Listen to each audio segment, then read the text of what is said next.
Channel में आप सबका स्वागत है। हमारे चैनल को लाइक करें, शेयर करें और सब्सक्राइब करें।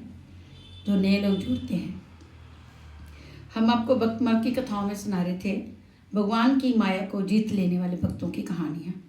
कल हमने आपको श्री इक्ष्वाकु जी की कहानी सुनाई थी और आज हम आपके सामने एक नई कहानी के साथ हाजिर हुए हैं, श्री एलजी पुरूरवा की कहानी। तो कहानी शुरू करने से पहले चलिए गुरु वंदना कर लेते हैं।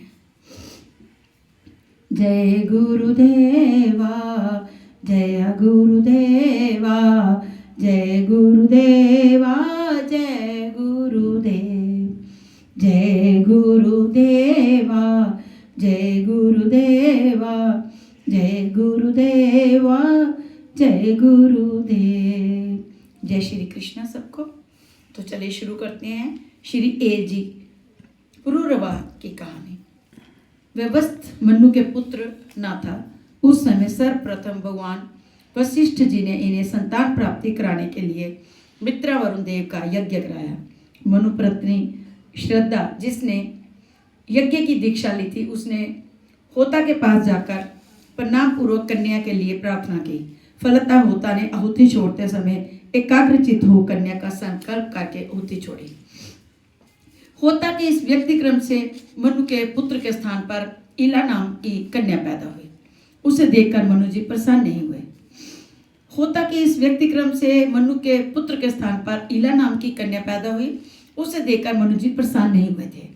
उन्होंने अपने गुरु वशिष्ठ जी से पूछा कि ये विपरीत फल कैसे हुआ। तब वशिष्ठ जी ने ध्यान करके देखा तो सब बात विदित हो गई। तत्पश्चात राजा से समस्त वृत्तांत कहकर वे बोले, अब हम अपने ब्रह्म तेज से आपकी कामना पूर्ण करेंगे। ऐसा निश्चय करके ब्रह्म ऋषि वशिष्ठ जी ने इस इला नाम की कन्या को ही पुरुष बना देने के लिए पुरुषोत्तम भगवान नारायण की स्तुति की। सर्वशक्तिमान भगवान श्री हरि ने संतुष्ट होकर इन्हें मुंह मांगा भर दिया, जिसके प्रभाव से वह कन्या हो सुदमन नामक श्रेष्ठ पुत्र बन गई। एक बार शिकार खेलते हुए ससमाज राजा सुदमन सुमेरु पर्वत की तलहटी के एक गिरिजा शंकर विहार वन में पहुंच गए। वहां प्रवेश करते ही शिव जी के पुरुषा भविष्य की इस वन में जो आएगा वह स्त्री हो जाएगा। सब स्त्री हो गए, इसलिए वे पुनः इला नाम की कन्या बने हुए अपने अनुचरों के साथ एक वन से दूसरे वन में विचरने लगे।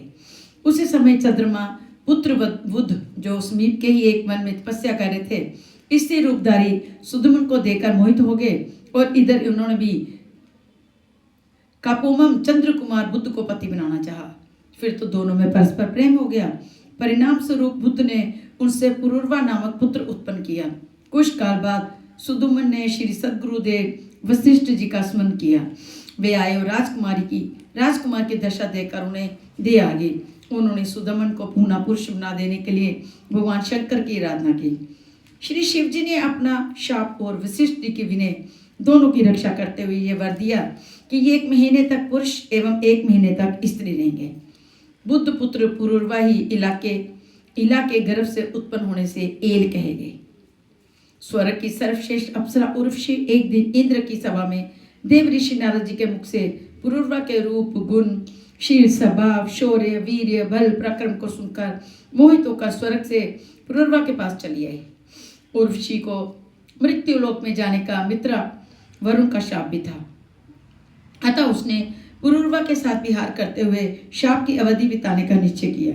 इधर देवांगना उर्वशी को देखकर राजा पुरूरवा भी धैर्य खो बैठे।